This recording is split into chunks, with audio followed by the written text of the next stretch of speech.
Making It Work is brought to you by CreditRepair.com. Start rebuilding your credit today.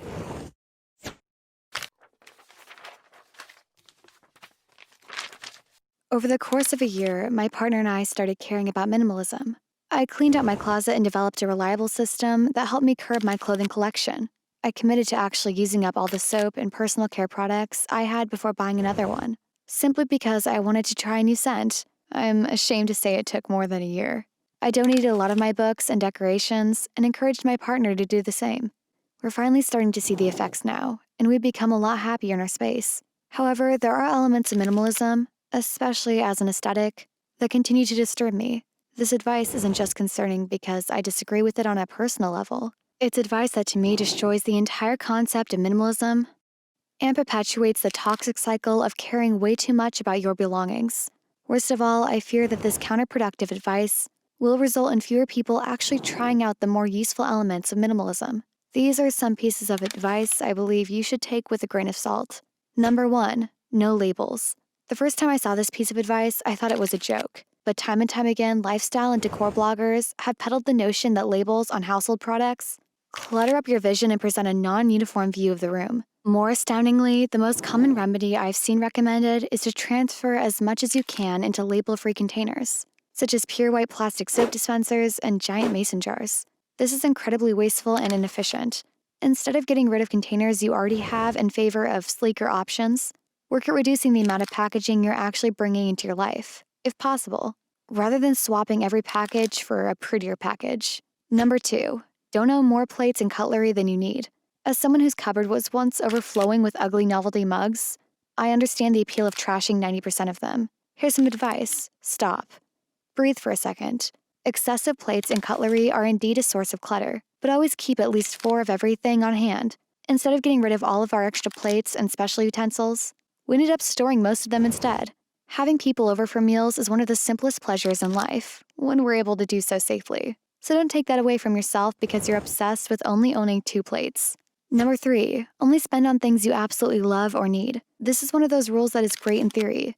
The problem is, if you're a person who already buys too many unnecessary things, you're probably already expert at justifying these purchases. In my worst of times, I could tell you why I absolutely loved or needed to buy that $30 bottle of Lush bubblegum scented body wash, or that extra cookbook that I'll make 2 salads from before it starts to gather dust. How you sort out your issues of overspending and desperate justification will differ, but overall, this is an ideal, not a rule. Number 4, clutter is the devil and you should avoid it at all costs. A lot of minimalism advice recommends bare walls, collections and knickknacks hidden away, creating a sense of openness. When I think of this, all I can think of was when my family was moving in my teenage years. Living in a sterile house with my mom where I couldn't even have a picture of my parents on my bedroom wall. Excessive clutter is annoying, but a little bit of clutter is just practical. Even if it means that my home will never look like a crisp and modern art gallery, I would rather not have to hide away the little bits of my partners and my personalities. There's really no benefit other than aesthetic. Number 5, neutrals or bust. I'll admit I'm a big fan of neutrals. I've probably worn color about a half a dozen times in the last 2 years, and the sight of a sleek black and gray bedroom set makes me drool. But while there's a case to be made that it makes the laundry process a little more efficient, preferring a neutral aesthetic has nothing to do with minimalism. I can't think of anything more pretentious than insisting upon replacing every thrifty piece of furniture and well-loved piece of clothing you own with an overpriced, square black or white version of it because it creates a cleaner look. Again, the idea that visual distraction is unminimalist fails to get at the heart of why some people need minimalism in the first place. Because they have too much shit. Owning a cool gray couch instead of an ugly green one isn't going to fix that. Number 6, spend more on fewer things. Again, this is a great ideal to hold. Spending very little on a lot of things is the mentality that often results in a closet full of fast fashion castaways and a cluttered collection of unnecessary living room accessories. But this mentality often frames luxury as a necessity.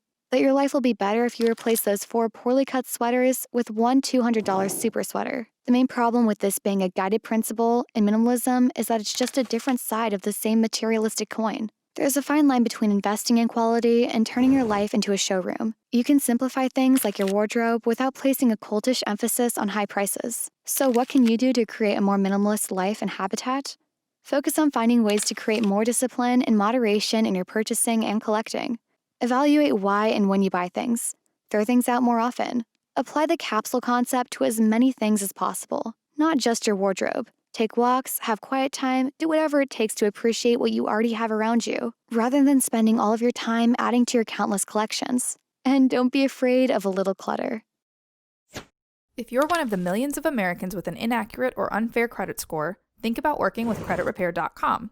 As their name suggests, CreditRepair.com helps people work to repair their credit, and they've been crushing it for the better part of a decade. CreditRepair.com's advisors will help you analyze your credit report, identify any questionable negative items, and work to get them removed. If you have questions about the credit repair process or what the CreditRepair.com team can do to help you, give them a call or visit the link in our description to learn more.